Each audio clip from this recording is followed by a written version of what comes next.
भारत एक पशुपालक देश है जहाँ पर लोगों द्वारा प्रमुख रूप से पशु जैसे कि गाय, भैंस, भेड़, बकरी, बैल आदि बड़े जानवर पाले जाते हैं।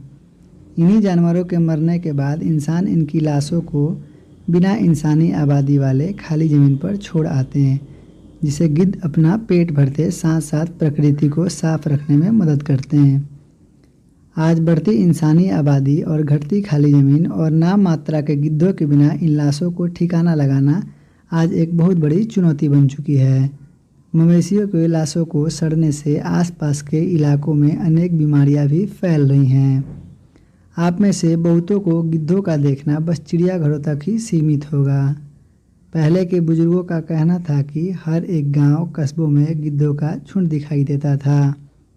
रिकॉर्ड की माने तो 1980 में इंडिया में 4 करोड़ गिद्ध रहते थे, जिनमें तेज़ी से गिरावट देखने को मिली। गांव, कस्बों में गिद्धों का दिखाई देना भी ना के बराबर होने लगा। 1987 में राजस्थान के केवलादेव नेशनल पार्क में 353 गिद्धों का जोड़ा को काउंट किया गया, जो कि 1996 तक आधे हो गए और साल 2000 में केवलादेव नेशनल पार्क में एक भी जोड़ा ना बचा। ऐसा पूरे देश में हुआ। इसे देख पूरे दुनिया के साइंटिस्टों का ध्यान इंडिया पर गया और तेज़ी से खत्म होती हुई इन गिद्धों के मरने का पता लगाने में जुट गए। साल 2004 में स्रोत से पता चला कि डाइक्लोफेनिक नामक केमिकल दवा, जो कि मवेशियों के सूजन के इलाज के दौरान इंजेक्ट किया जाता था, इलाज के दौरान अगर मवेशी मर जाते तो ये डाइक्लोफेनिक नामक केमिकल इनके मांसपेशियों में रह जाता और गिद्ध इसे खाते और किडनी फेलियर से मर जाते हैं। साल 2006 में इस दवा को इंडिया में बैन कर दिया गया, जिससे थोड़ी राहत तो हुई, पर तब तक काफ़ी देर हो चुकी थी। इंडिया में कुल गिद्धों की 9 प्रजाति पाई जाती थी, जिनमें से कुछ तो एक्सट्रीम एक्सटेंशन पर पहुंच चुके हैं। साल 1980 में जहां 4 करोड़ गिद्ध पाए जाते थे, आज वहीं महज लगभग 20,000 ही रह चुके हैं। ये 99.9% गिरावट डराने वाली है।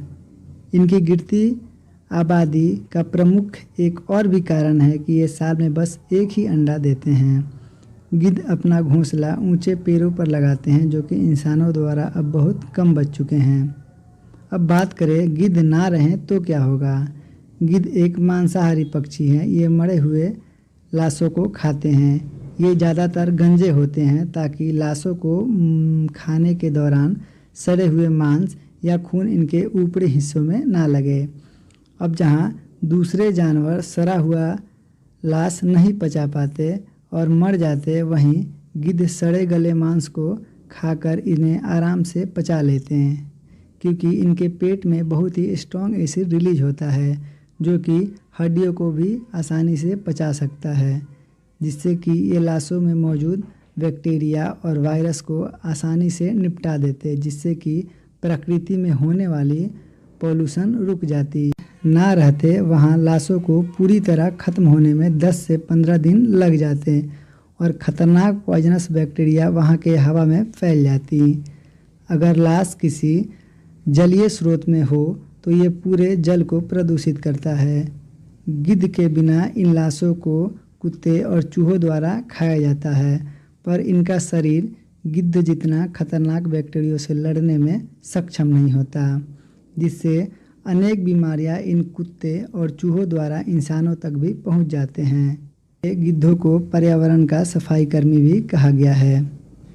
इनका असर एक प्रमुख धर्म पारसी धर्म पर भी हुआ है। पहले किसी पारसी के मरने पर डेथ बॉडी को किसी ऊंचे जगह पर छोड़ देते और गिद्ध उन डेथ बॉडी को झटपट निपटा देते। वहीं गिद्धों के ना होने से पारसी लोग अपने इस परंपरा को लगभग छोड़ चुके हैं, क्योंकि गिद्धों के बिना लाश कई दिनों तक सड़ते सड़ते पर्यावरण को दूषित करते हैं। के कारण पारसी लोग अब डेड बॉडी को ज़मीन में दफन करने पर मजबूर हो रहे हैं। भारत सरकार द्वारा गिद्धों की संख्या बढ़ाने के ऊपर कई सालों से प्रयास जारी है। बहुत से सोशल कम्युनिटीज़, NGO भी साथ मिलकर काम कर रही हैं, जिनसे कि कुछ इलाकों में इनकी संख्या थोड़ी थोड़ी बढ़ भी रही है। गिद्धों की पूरी आबादी को फिर से बसाना एक बहुत बड़ी चुनौती है, पर प्रयास जारी रहा और सब कुछ ठीक रहा तो शायद हम फिर से गिद्धों को अपने आसपास आसानी से देख सकेंगे।